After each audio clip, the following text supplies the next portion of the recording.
রহমতুল্লাহ। আজকে কিছু গুরুত্বপূর্ণ কথা বলবো, সেটা একটু মনোযোগ দিয়ে শুনবেন। সেটা হচ্ছে যে গুরুত্বপূর্ণ কথা বলতে গেলে আসলে যারা সফল ব্যক্তি তাদেরই কথা বলা লাগে। তো সেক্ষেত্রে আমরা নিজেকে সফল বলতে না পারলেও যেটা আছে আলহামদুলিল্লাহ বহুত শুকরিয়া। যে চাকরি জয়েন করছি একটা বড় কোম্পানিতে 2000 সালে, এখন 2024 সাল। আল্লাহর মধ্যে 24 বছর চাকরি হয়ে গেছে।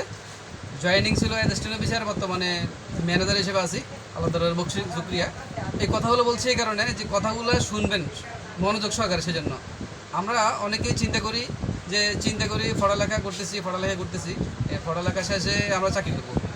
পড়ালেখা শেষ কিন্তু গভর্নমেন্ট চাকরি করবো ওই আশায় আমরা বসে আছি, কিন্তু প্রাইভেট কোম্পানিতে জব নিচ্ছি না।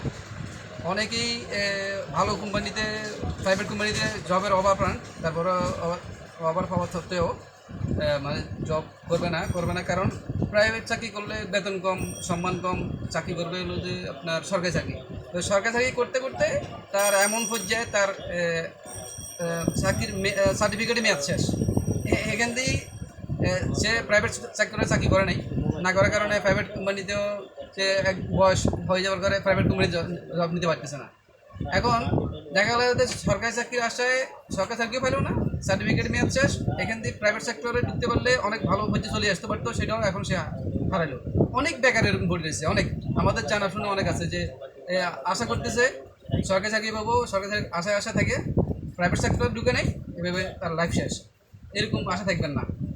যখন সার্টিফিকেট আছে ঠিক আছে, সরকারি চাকরির জন্য চেষ্টা করেন, সমস্যা নেই, কিন্তু পাশাপাশি আপনি একটা প্রাইভেট সেক্টরে ভালো এক সেক্টরে চাকরিতে জয়েন করার পরে আপনি ভালো প্রাইভেট সেক্টরে চেষ্টা করেন, সরকারি কোম্পানিতে চাকরি নেওয়ার জন্য চেষ্টা করেন, সমস্যা নেই। অর্থাৎ আপনার চেষ্টা করতে থাকবেন, চেষ্টা করতে করতে সময় নষ্ট হয়ে যাবে। এই ধরনের চেষ্টা দরকার নাই।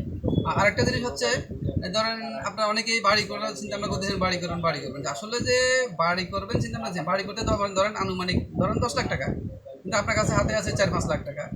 আপনার খেয়াল হলো পুরো টাকাই হাতে নিয়ে বাড়ি করবেন, কিন্তু আসলে এটা কখনো হবে না। এটা কখনো হয়নি, আমাদের বেলায় হয়নি। আপনার হাতে যেটা আছে এটা দিয়ে আপনি শুরু করেন।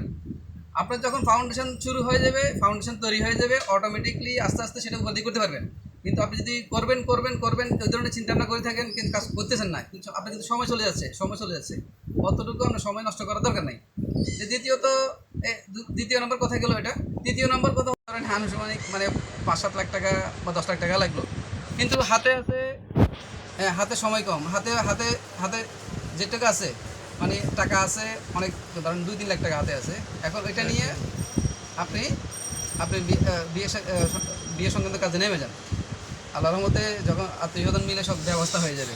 কিন্তু আপনার মানে 16 আনা টাকা জোগাড় করে কোনোটাই হবে না। আপনার 16 আনা টাকা জোগাড় করে যে আপনার যে বিয়ে করবেন, 16 আনা টাকা জোগাড় করে যে রেডি করে ঘর বাড়ি করবেন, এই কোনোটাই হবে না। এইটা করতে করতে আপনার সময় শেষ। এদিক দিয়ে আপনার লাইফের থেকে প্রত্যেকটা সময় চলে যাচ্ছে। আপনার অপেক্ষা করবেন না, অপেক্ষা না করে যখন যেমন আপনার চাকরি পান শুরু করেন, যে টাকা আছে টাকা দিয়ে ঘর করা শুরু করেন, আর যে টাকা হাতে আছে এটা দিয়ে বিয়ে যদি করার থাকে শুরু করেন, বিয়ে করার প্রস্তুতি নেন। বসে থেকে সময় নষ্ট করবেন না। আপনাদের সবাইকে ধন্যবাদ গুরুত্বপূর্ণ কথা শোনার জন্য। আসসালামু আলাইকুম। দেখেন যে ওই